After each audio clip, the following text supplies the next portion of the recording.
Hi, good morning, guys. My name is Brandon Tanui, and I'm glad this morning to share my experience and thoughts on child protection policy. It's a course that I've been doing for the last around 6 months, from February up to now, and it's basically a partnership offered through the Christian Brothers and University of Pontifica University in Rome, Italy. So basically, it has been a nice experience, and I'm just going to share a little bit on how I felt through the process, what I've learned, and what are some of the curbs in terms of handling children issues.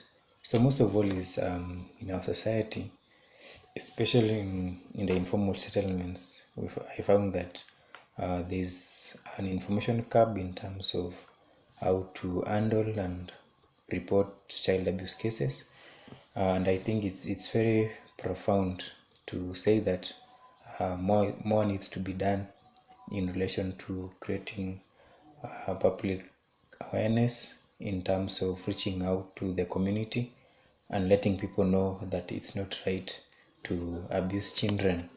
And across this course, we are covering around 12 topics, and maybe today we'll just go through one of them, which deals with recognizing and responding to red flags. Red flags, in simple terms, refers to some of the signs, or how can someone tell if a child is abused or an abuse is about to occur. And under red flags, we have three areas. Number one, you have to learn about the importance of prevention of child sexual abuse. Then, after you have learned, you have to identify the red flags for potential child sexual abuse. And lastly, you have to explore how to respond to these red flags or the signs that an abuse is going to occur. And in most cases, conditions there are some conditions which can harbor abuse relating to children, and I'm going to just start with why is it so difficult sometimes to address the same issues in our society. We can be able to see that an abuse is coming, or a child has been abused by their close relative or parent, but we still keep quiet. And some of the reasons are quite clear, like we have some cultures which don't talk about sexuality to their children at young age, and at some point when the children are abused, they take it as normal and they are not able to sort it out. In fact, some cultures just do it their own way. They sit under a tree, or they call some 2 or 3 elders, and they talk, because when something like that happens, it's either shamed with the family, or they think that it has something to do with how that family has been able to grow over time. And sometimes people lack experience and knowledge on what to do when an abuse occurs, which is very important for people to be sensitized and educated about the child protection procedures. Where can I report? What can I do if I'm not able to report one case? So the thing is, we are conned by denials. Like we deny, we say he or she is the parent of the victim. How can it happen? How can a father abuse the child? So sometimes we dwell so much on denial, and we don't report abuses when they occur. We also believe the best in people. Sometimes we believe some people cannot do such a thing, which is it's not okay. It's not okay, because abuses occur and people just keep quiet because they think people know what they are doing, and we believe the best in people.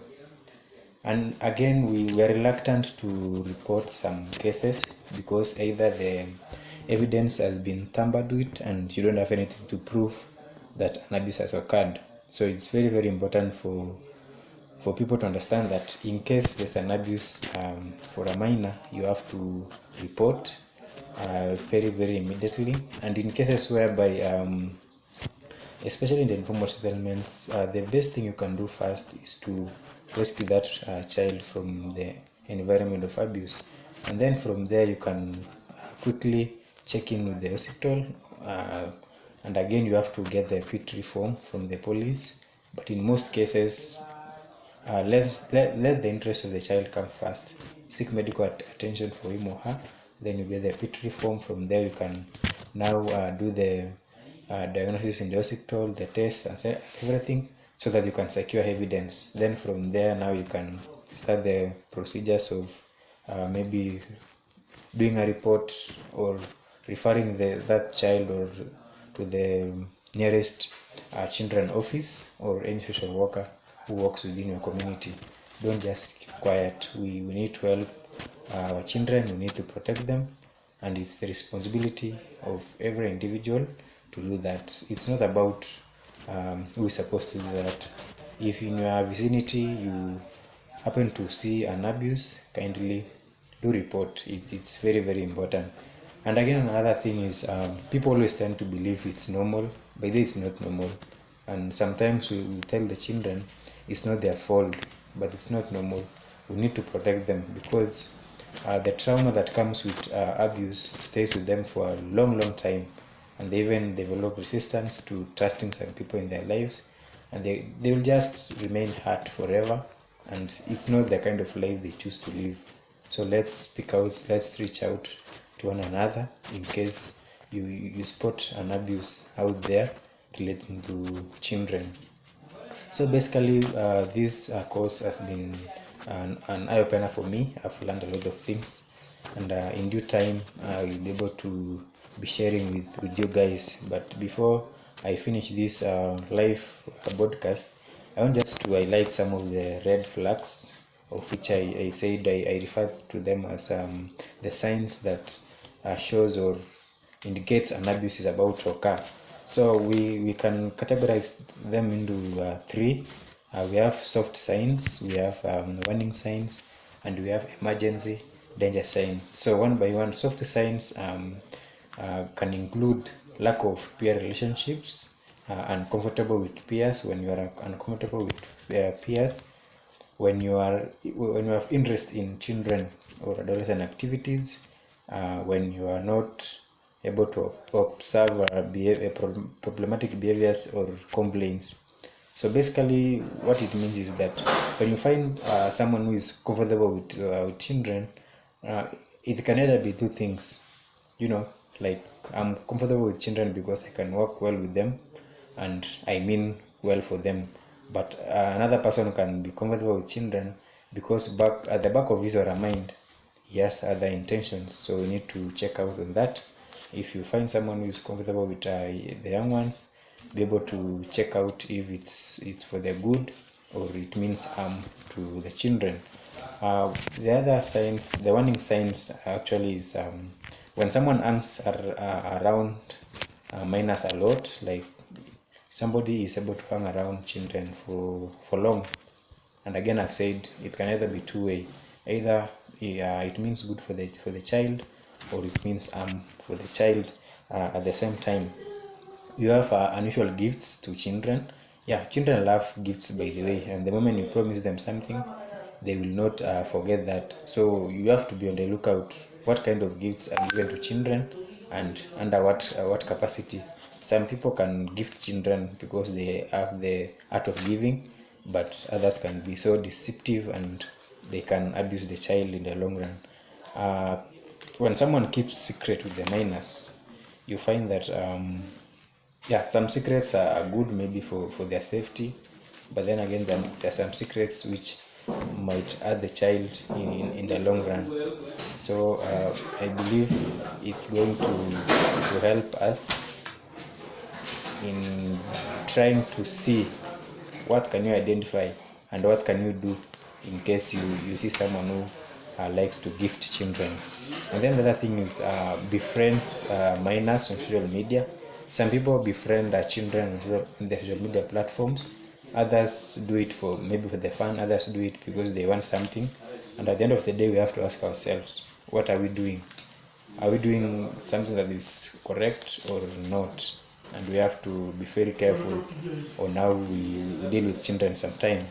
Also, some minors find him to be creepy, or yeah, some children will just find you not to be going well with them, and it's time maybe you see yourself, what are you doing?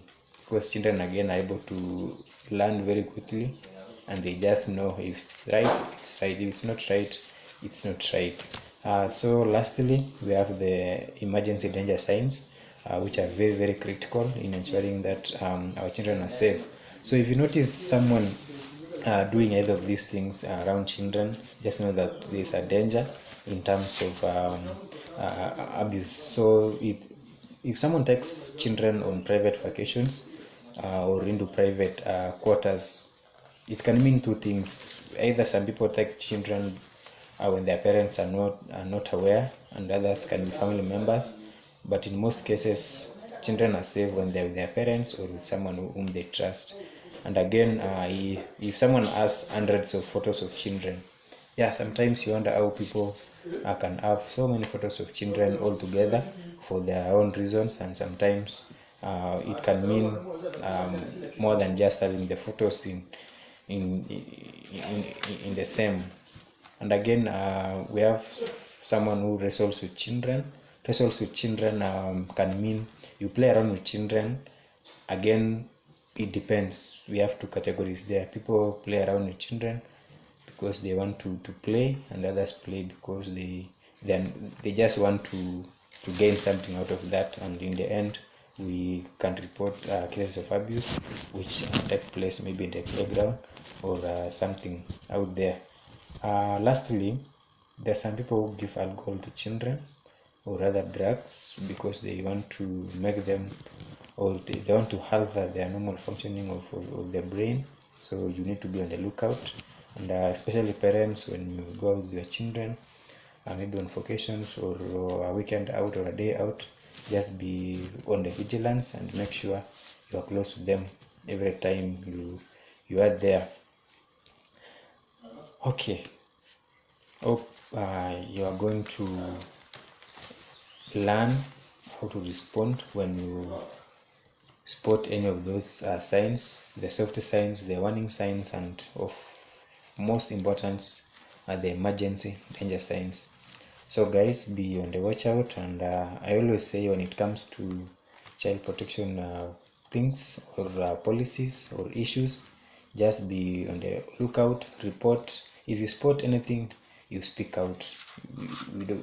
Our children don't have to suffer or be victimized or be abused because it's normal to some people. No, it's not normal, and everybody is entitled to the right to be protected from any kind of harm or even abuse. So this goes out to all parents, to all caregivers, and to all those people who work with children and youth in their day-to-day activities. So in the next video, I'll be able to share out some insights on the available resources, also maybe in our country, and what can be done in relation to ensuring that our children are safe in their environment and that our children enjoy growing, and because the way they grow, it will affect who they become in the long run. So it's not good for them to grow like that.